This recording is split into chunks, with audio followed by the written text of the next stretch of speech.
해주시는 하나님 말씀입니다. 하나님의 말씀은 신명기 5장 6절에서 21절까지의 말씀입니다.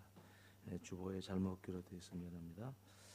신명기 5장 6절에서 21절까지의 말씀입니다.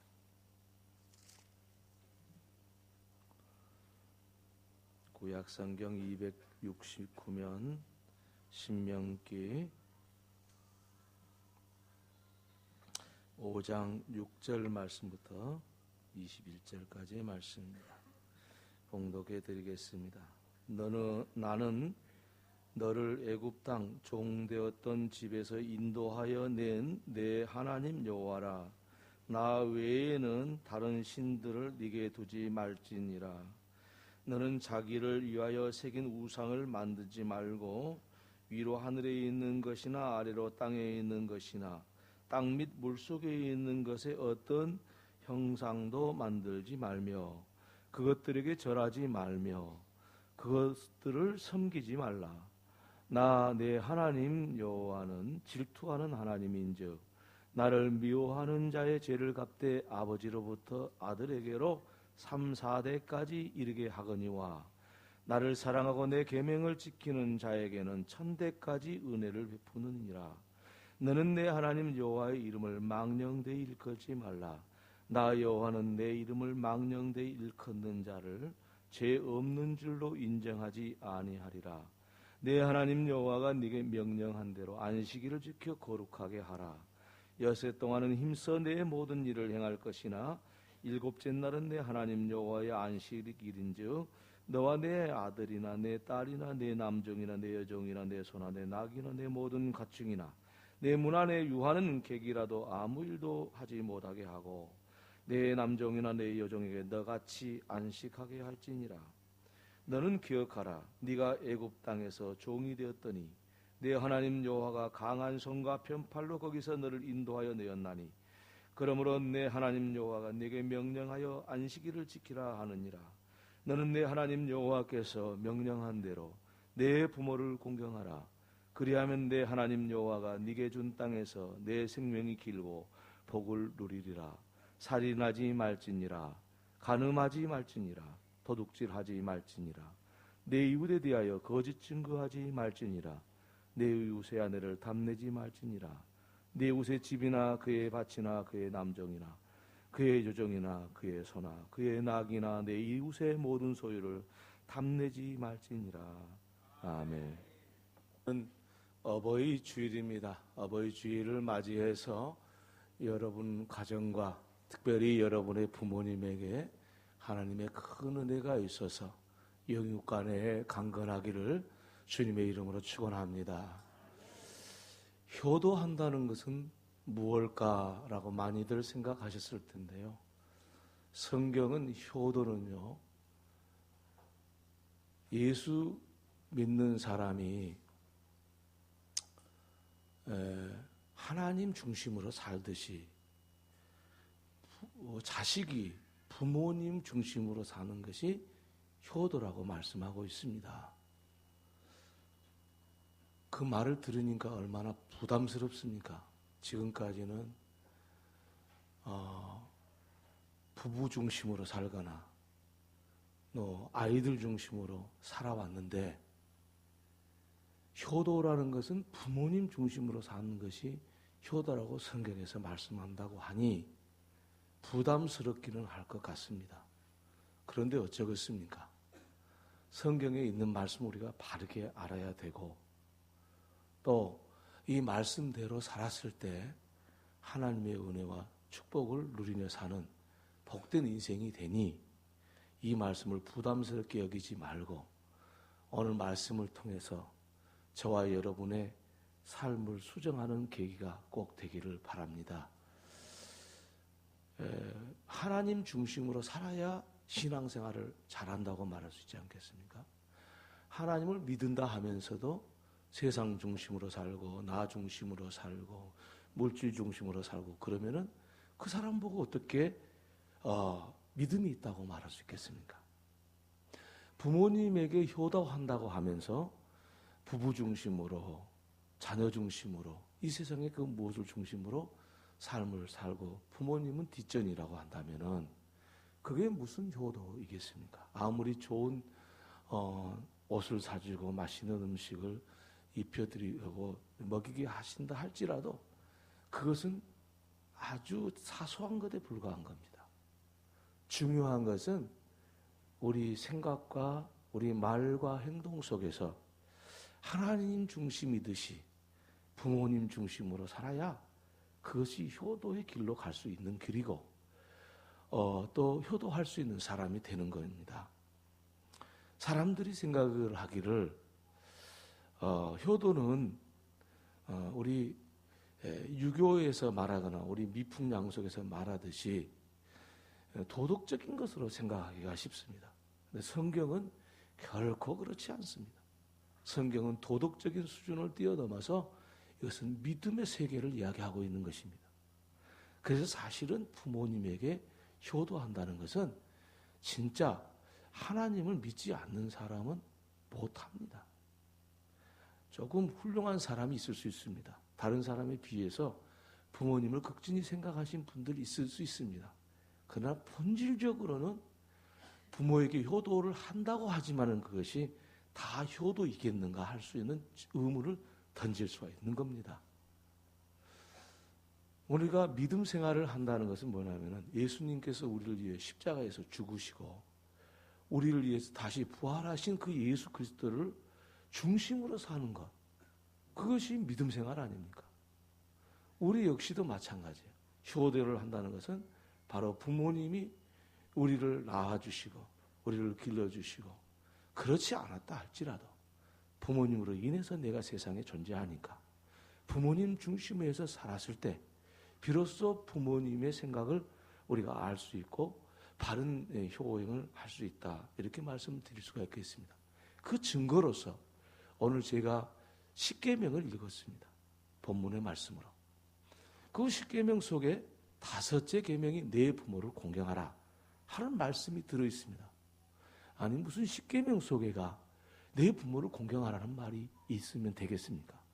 여러분이 아시다시피 가늠하지 말라, 살인하지 말라, 거짓 증거하지 말라, 내 이웃을 해하지 말라, 탐내지 말라, 뭐 이렇게 돼 있잖아요. 그게 십계명 같은데 내 부모를 공경하라는 말 속에는 어떻게 보면은 그저 좋은 말, 부드러운 말처럼 들리지 않습니까? 그런데 사실은 오늘 이 본문의 말씀을 통해서 이 십계명 구조를 좀 보면은요, 1계명부터 시작해서 4계명까지는 사람이 어떻게 하나님 앞에 행할 것인가를 말하는 것이고요, 5계명부터 10계명까지는 6개 계명이죠. 이것은 사람이 사람 앞에 어떻게 행할 것인가를 말하고 있습니다.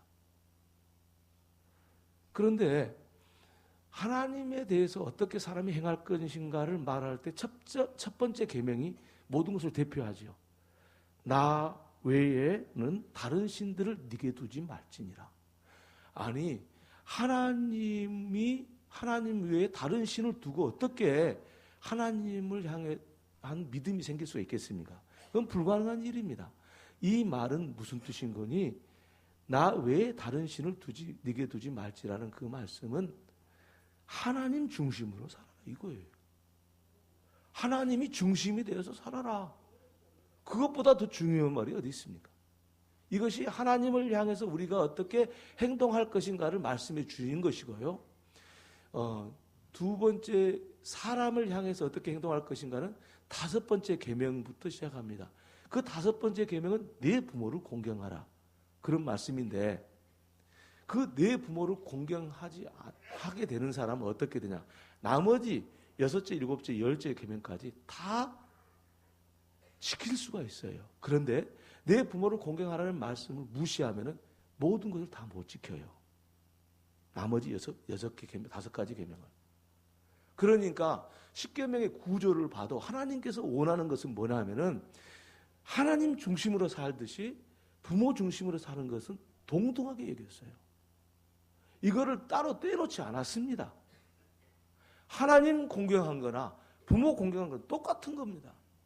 그러니까 하나님을 공경한다고 부모를 공경하지 않거나 부모를 공경한다면서 하나님을 공경하지 않거나는 할 수가 없다 그 말이에요. 두 개는 같이 나가는 거예요. 하나님을 공경하는 사람은 부모님을 공경할 수밖에 없는 거고, 부모님을 공경하는 사람이 진짜 하나님을 믿는 거고. 그래도 우리 예수님께서 말씀하셨지 않았어요? 내 눈에 보이는 네 부모를 공경하지 않고 눈에 보이지 않는 하나님을 네가 믿는다고 하느냐. 말이 안 되는 이야기가 아니냐. 그런 이야기입니다. 유교에서는요, 굉장히 효를 강조하는데요. 성경에 오늘 말씀하고 있는 이 효하고 비교를 하면 유교는 게임이 안 됩니다. 이거는 말도 안 되는, 가치 없는 겁니다. 성경하고 비교하면, 물론 그것 자체로 가치가 있겠죠.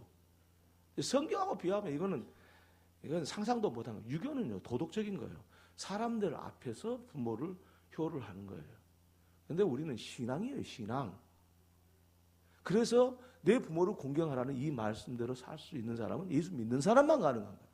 믿지 않는 사람은 죽었다 깨어나도 못하는 거예요. 다시 말하면 부모님 중심으로 못 사는 거예요. 저는 그렇게 생각을 합니다. 부모에게 효도한 만큼 믿음이 있다고 생각하지, 부모에게는 효도하지 않는데 믿음이 있다, 그거는 아니라고 생각합니다. 그건 거짓된 거라고 생각합니다. 왜 그렇습니까? 내 생명의 부녀자잖아요. 내 생명을 나누어 준, 나에게 생명을 나누어 준 분이잖아요. 그분을 공경하지 않고 누가 보이겠습니까? 무슨 형제가 보이겠습니까? 무슨 이웃에게 사랑하고 봉사하겠습니까? 말이 안 맞는 이야기잖아요. 그러니까 예수님을 믿어야 진짜로 부모님, 하나님 중심으로 살듯이 부모님 중심으로 사는 것이 무엇인지 알고 진짜 효도를 할 수가 있는 겁니다. 그래서 저는 우리 사람들을 볼 때 판단해서는 안 되지만은, 어떤 사람을, 신앙이 좋은 사람을 보냐면은 효행이 얼마만큼 있느냐에 따라서 그 사람이 믿음이 좋은 사람이다 아니다로 저는 항상 판단합니다. 교회에서 부지런히 봉사하고 헌신하고 수고하는 분 많습니다. 그런데 그거는 다른 이유가 있을 수 있습니다. 그것이 기준이 될 수는 없습니다. 그렇게 되면 내일부터 목사님 나와서 봉사 안 할게요, 이런 사람 있을 줄 모르겠지만은 그런 사람이 있겠습니까? 그러나 부모에게 진짜 헌신하는 사람은요, 부모를 공경하는 사람은요, 하나님을 그렇게 섬기게 돼 있어요. 말하지 않아도 봉사하고 헌신하고 그렇게 돼 있어요. 다시 말하면, 쉬운 말로 말하면은 믿음이 들어가면은 봉사하게 돼 있듯이, 부모를 공경하는 것 자체가 믿음이 들어가서 믿음이 생긴 거예요. 그래서 우리 인간은요, 사실은 본질적으로 스스로 부모한테 봉사를 공경을 하지 않습니다. 왜 그러냐면은, 이건 근본적으로 우리는 이유를 알 수가 있어요. 우리가 하나님께서 아담과 하와를 처음 만들었을 때 하나님 말씀을 불순종하기 전에는 하나님 안에서 하나님의 은혜 가운데 살았잖아요. 그런데 하나님을 배반하고 말씀을 불순종하고 그래서 하나님을 떠나버렸잖아요. 그때 부모도 떠난 겁니다. 하나님 중심에서 멀어져 버렸습니다. 그때 부모 중심에서 멀어져 버렸습니다. 여러분, 그 아담 이후의 역사를 봐보세요. 아담의 아들이 살인을 했잖아요. 아담의 아들이 살인했어요. 무슨 아담 손자가 살인한 것도 아니에요. 첫 번째 사람 아담 아들이 부모 중심에서 떠나버린 거예요. 하나님 중심에서 떠나니까 부모 중심에서 떠나버렸어요. 그래서 어떻게 됐습니까? 그래서 인류는 부모에게 효도할 수 없는 존재로 이 세상에 살고 있는 겁니다. 그러나 예수님을 믿음으로 새로운 피조물이 되듯이 예수님을 믿음으로 부모에게 효행을 할 수 있는 새로운 피조물이 된 겁니다. 그 외에는 없습니다. 제가 요양원에, 우리 요양원 운영하잖아요. 그 요양원에 들어가면서 엘리베이터에서 좋은 글을 한번 봤어요. 그랬더니 인터넷에도 있더라고요. 그래서 제가 한번 이 시를 한번 읽어드리려고 그래요. 제가 이 시를 읽으면서 일부 예배 때는 제가 절제를 못해가지고 울어가지고 나중에 못 읽었는데, 제가 좀 절제를 하고 지금 다짐을 하고 지금 안 울어야겠다 생각을 하고 와서 읽습니다. 아마 여러분 한번 깊이 있게 한번 들어보세요. 엄마는 그래도 되는 줄 알았습니다. 심순덕. 엄마는 그래도 되는 줄 알았습니다. 하루 종일 밭에서 죽어라 힘들게 일해도. 엄마는 그래도 되는 줄 알았습니다. 찬밥 한 덩이로 대충 부뚜막에 앉아 정심을 때워도 엄마는 그래도 되는 줄 알았습니다. 한겨울 냇물에서 맨손으로 빨래를 방망이질 해도 엄마는 그래도 되는 줄 알았습니다. 배부르다, 생각 없다, 식구들 다 먹이고 굶어도 엄마는 그래도 되는 줄 알았습니다. 발 뒤꿈치 다 해져 이불이 소리 내도 엄마는 그래도 되는 줄 알았습니다.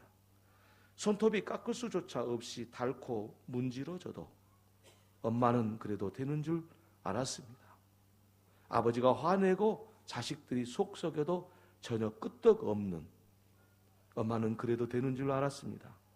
외할머니가 보고 싶다, 애할머니가 보고 싶다, 그것이 그냥 넋두리인 줄만.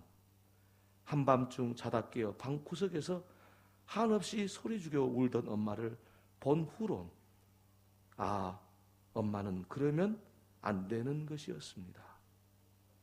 이 시를 보면은요, 무슨 이분이 효를 다했다 그런 내용이 아닙니다.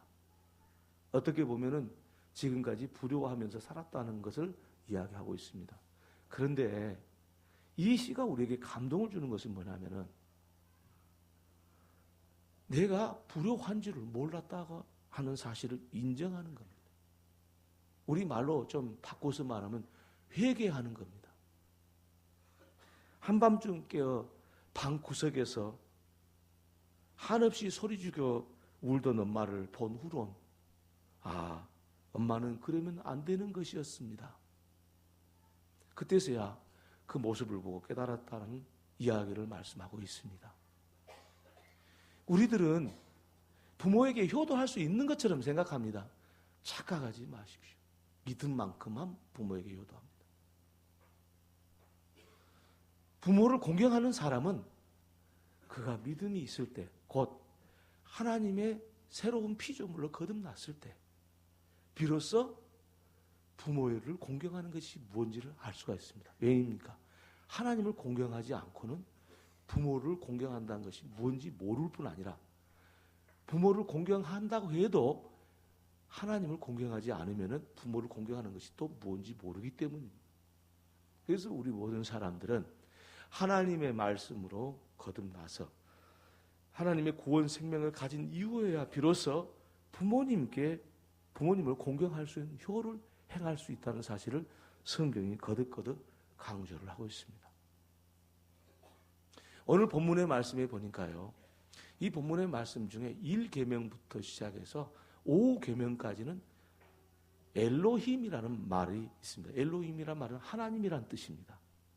1절에도 나 외에 다른 신, 그는 엘로힘을 이야기하고 2절부터 5째 계명까지 엘로힘. 그런데 우리가 알고 있다시피 1계명부터 4계명까지는 엘로힘이 붙어야 맞습니다. 왜냐하면 하나님에 대한 어떻게 행동을 할 것인가를 말하기 때문에.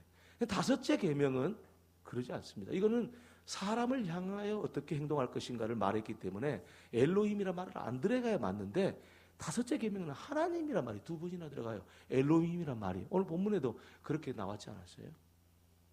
그러니까 부모를 공경한다는 것은요, 이거는 단순하게 도덕적인 이야기를 하자는 것이 아니고 이것은 믿음의 세계를 이야기하자는 것입니다. 그래서 우리가 믿는 하나님 예수 그리스도, 그분이 우리에게 말씀하시고자 하는 것은 뭐냐면 부모를 공경하라는 것은 믿음이라는 것입니다. 이것은 믿음이 없는 자는 할 수 없다는 이야기입니다. 그래서 본문의 말씀을 좀 더 깊이 들여다보면은 하나님 중심으로 사는 것이 믿음 생활이고 부모님 중심으로 사는 것이 믿음 생활이고 부모님 중심으로 사는 것이 그것이 곧 효행이라는 것을 말씀하고자 하는 하나님의 깊은 뜻이 이 십계명 속에 들어 있습니다. 그렇다면은 구체적으로 오늘 이 말씀을 우리가 깊이 들여다봐야 되는데, 내 부모를 공경하라 그렇게 말씀을 하셨는데 그 말씀이 도대체 무슨 말씀인가? 이렇게 하나님이 내 부모를 공경하라는 말씀 앞에 이 말씀을 붙여줍니다. 너는 내 하나님 여호와께서 명령한 대로 내 부모를 공경하라. 명령입니다. 신앙입니다. 그렇다면 이 공경하라는 말은 도대체 무슨 말이냐? 히브리어 언어로 보면은 카베드라는 말 씁니다. 그 카베드라는 말은 뭐 애우라는 뜻이 아니니까 듣고 잊어도 상관없어요. 내 부모를 카베드해라 그런 거예요. 내 부모를 공경해라 그 말이거든요. 그럼 카베드라는 말이 무슨 말이냐? 그것은 무겁게 여기다, 무겁게 하다 그런 뜻이 들어있어요. 그러니까 이 말을 조금 더 번역을 하자면은 내 부모를 공경하라는 말은 내 부모를 무겁게 여겨라 그 말이에요. 그게 무겁다는 것은 네 부모를 무겁게 하라는 말은 네 부모를 부모한테 짐을 줘라 그런 뜻이 아니겠죠. 중요하게 여겨라. 어떻게 중요하게 여기냐? 나 외에 다른 신을 섬기지 말라고 하는 것처럼 너와 나 외에는 다른 신을 네게 두지 말라고 하신 것처럼 하나님이 네 부모는 카베드해라.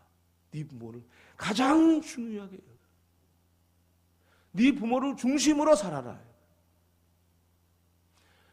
여러분, 하나님의 말씀에 창세기에 보면은 아담과 하와를 한 몸이 되게 해서 부부가 되게 하는 그 과정 속에서 하나님께서 하신 말씀이 있습니다.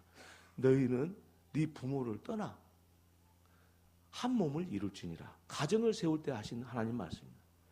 그래서 부모를 떠나 가정을 이루라고 그러니까 결혼한 이후에는 이제는 부모는 부모고 나는 나고 그렇게 살아는 뜻으로 받아들이는 경우가 너무 많습니다. 아닙니다. 그런 뜻이 결코 아닙니다. 내 부모를 떠나 한 몸을 이루는 건 온전한 사람이 되는 거예요.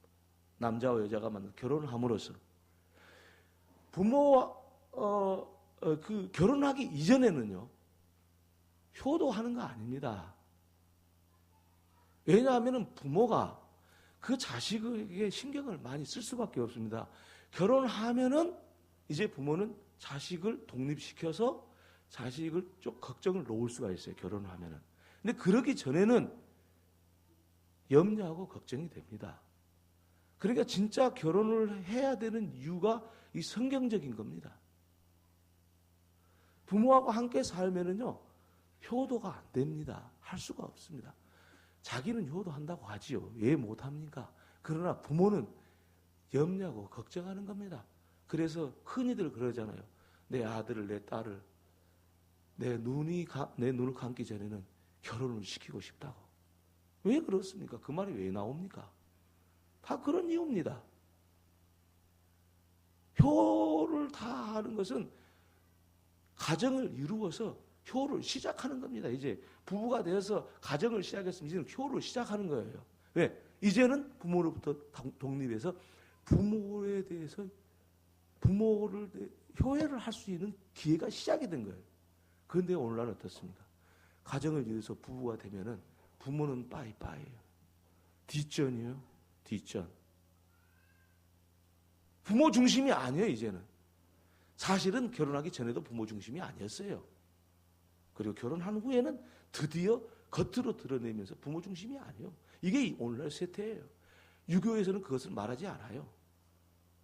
이 풍습에서는 그걸 말하지 않아요. 성경만 말하고 있어요. 그래서요. 부모님들한테 독립을 결혼을 했을 때 비로소 우리는 효를 시작할 수 있다는 사실을 그것을 말씀하고 있는 것입니다. 그래서 부모 중심으로 같이 살지 않더라도 부모 중심으로 살아야 돼요. 부모 중심으로 생각하고 부모 중심으로 말하고 부모 중심으로 행동해야 그게 효예요. 내 중심, 내 부부 중심, 내 자식 중심으로 생각하면 안 되는 거예요. 그런 효가 아니에요. 효가 될 수가 없어요. 우리나라 그 장기 요양보험 제도를 해갖고 아마 여러분이 보험료 낼 때 장기 요양보험이라는 부분을 낼 거예요. 일반 의료보험 말고 같이 내는 겁니다. 내는 건데 참 제도가 잘 됐다고 생각이 들어요. 가장 먼저 하는 것이 뭐냐면은 제가 그 보호입니다. 그러니까 부모님들이 그 자식이 없어서 혼자 산다든지 뭐 멀리 떨어져 산다든지 그런 분들을 위해서 보험을 든 거 아니에요. 그럼 그 돈으로 이렇게 그 부모님들의 요양보호사들이 방문해가지고 돌보아 줍니다. 건강에 어느 정도 할 수 있는 사람은 이제 청소도 해주고 밥도 이렇게 해주시면서 그렇게 충분히 살아갈 수 있습니다. 이 건강이 여의치 않으면 어디로 가냐면 요양원으로 가서 입소해 계십니다. 근데 이거는 자선책입니다.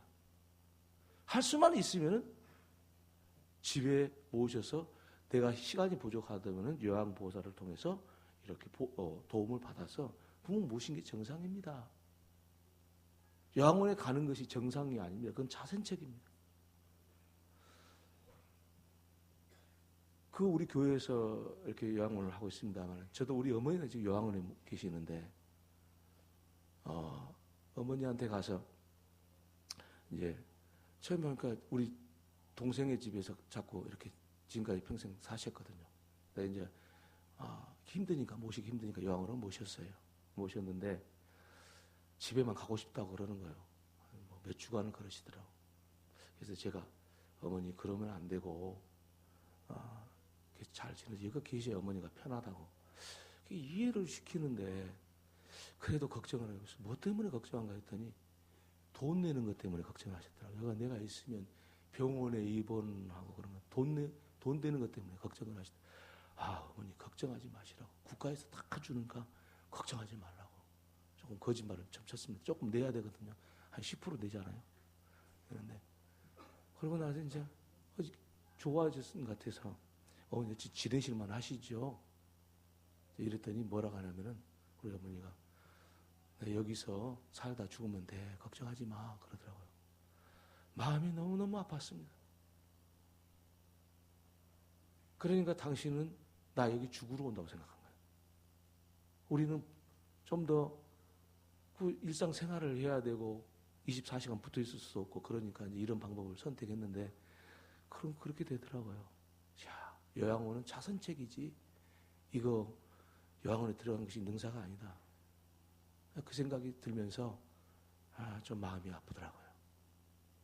그래서 우리 장기 요양에서 우리 센터가 있어요. 센터는 뭐냐면은 좀 집에서 이렇게 계실 수 있는 분, 그런 분들은 아침 9시에 모셔가지고 센터로 모셔고 저녁 6시까지 돌보아드립니다. 참 좋은 제도예요. 그러니까 어른들 학교예요. 노인들 학교. 그래가지고 그렇게 해서 하신 거예요. 그게 좋은 거예요. 어쩔 수 없으면 요양원에 들어와야죠. 근데 이게 분위기가, 이 세상의 분위기가 이상하게 돌아가는 거예요. 부모를 너무 값어치 없이 여기는 거예요. 그러니까 세상의 사람들의 기준이 무너지고 질서가 무너지고 하나님의 은혜와 복은 없고 사람이 강팍해지고 사람다운 사람, 자기의 생명을 나눠준 부모에 대해서 가볍게 여기는 겁니다. 그래서 내 부모를 공경하라, 내 부모를 카베드하라는 주님의 말씀은 내 부모를 중심으로 생활해라. 이게 그리스도인이다라는 것을 말씀하시고자 하는 것입니다. 여러분, 그런데요, 한 걸음 더 나아가서 이 카베드라는 말, 무겁게 하다 하는 그 카베드라는 말의 반대의 말은 뭐냐면 가볍게 하다 아니겠습니까? 그것의 헬라어로 뭐냐면 칼날입니다. 우리 어원들도 별로 좋게 들리지는 않습니다. 칼날이라 합니다. 그러니까 내 부모를 칼날하지 말아라. 그는 내 부모를 가볍게 여기지 말아라. 그런 뜻이 되겠습니다.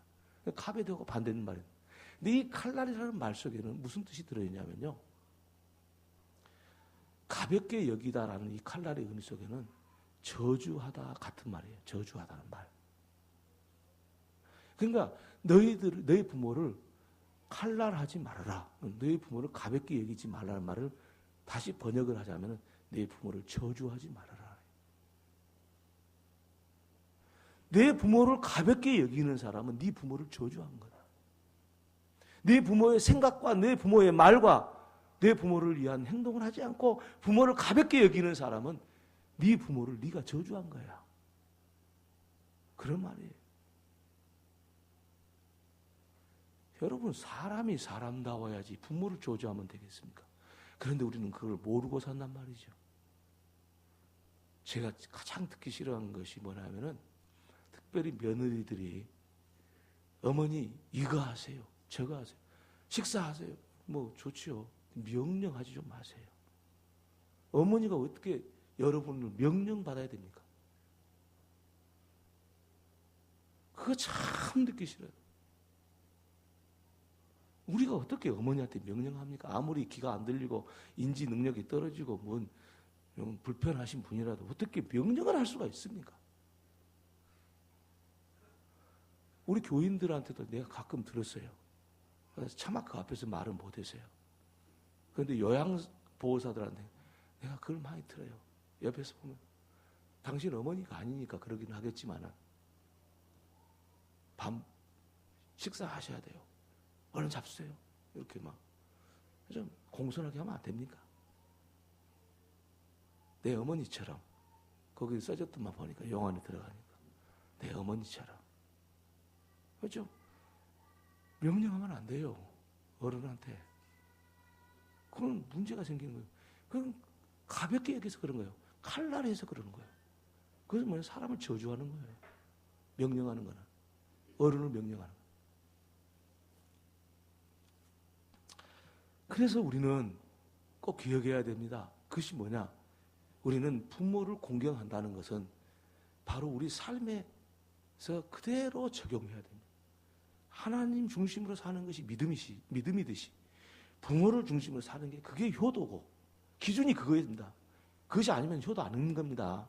뭐 돈 많으면 돈 비싼 옷 사줄 수 있고 시간이 많은 사람 자주 들여다볼 수 있고 그럴 수 있지만은 그것이 효도 아닙니다. 효도는 뭐냐? 부모님 중심으로 생각하는 거예요. 그렇게 사는 게 효도입니다. 그런 사람은 장수한다는 거예요. 왜? 그 자식들이 보고 그걸 보고 배우는 거지 뭐. 효가 머리도 모르는데 자식들이 그 사람한테 자기 아들들이 딸들이 효도하겠어요? 그럴 수가 없습니다.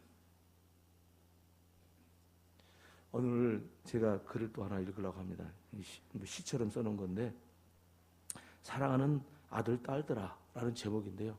이 그 시의 내용은 뭐냐면은 부모님이 자기의 심정을 그대로 표현해 놓은 것이니까 이것이 내 어머니가 말한 것이고 내 아버지가 말한 것으로 알고 들으시기 바랍니다. 이 시를 한번 감상해 보세요. 저도 이제 울지 않고 좀 이렇게 끝까지 낭독을 해야 되는데 2부 때는 제가 성공을 했습니다. 꼭 참고. 듣다 보니까 참 미안하더라고요. 1부에는 제가 낭독을 끝까지 못하고 말았어요. 너무너무 죄송해서. 이 글을 너무 아주 잘 썼더라고요. 내 사랑하는 아들, 딸들아, 언젠가 우리가 늙어 약하고 지저분해지거든 인내를 가지고 우리를 이해해 다오. 늙어서 우리가 음식을 흘리면서 먹거나 옷을 더럽히고 옷도 잘 입지 못하게 되면 네가 어렸을 적 우리가 먹이고 입혔던 그 시간들을 떠올리면서 미안하지만 우리의 모습을 조금만 참고 받아다오. 늙어서 우리가 말을 할 때 했던 말을 하고 또 하더라도 말하는 중간에 못하게 하지 말고 끝까지 들어주면 좋겠다. 네가 어렸을 때 좋아하고 듣고 싶어 했던 이야기를 네가 잠이 들 때까지 셀 수 없이 되풀이하면서 들려주지 않았니? 훗날에 혹시 우리가 목욕하는 것을 싫어하면 우리를 너무 부끄럽게 하거나 나무라지는 말아다오.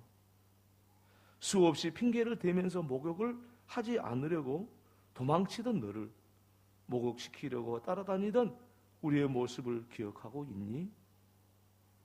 혹시 우리가 새로 나온 기술을 모르고 무심하거든 전 세계에 연결되어 있는 웹사이트를 통하여 방법을 우리에게 잘 가르쳐다오.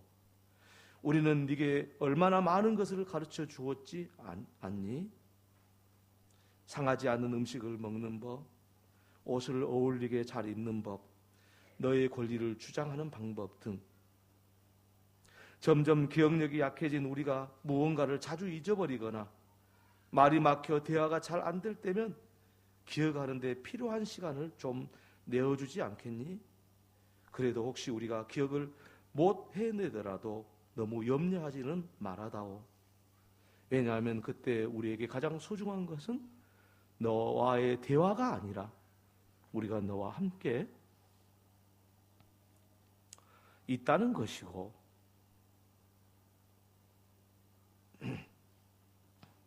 우리의 말을 들어주는 네가 있다는 것이 중요하기 때문이란다. 또 우리가 먹기 싫어하거든 우리에게 억지로 먹이려고 하지 말아다오. 언제 먹어야 하는지 혹은 먹지 말아야 하는지는 우리가 잘 알고 있단다.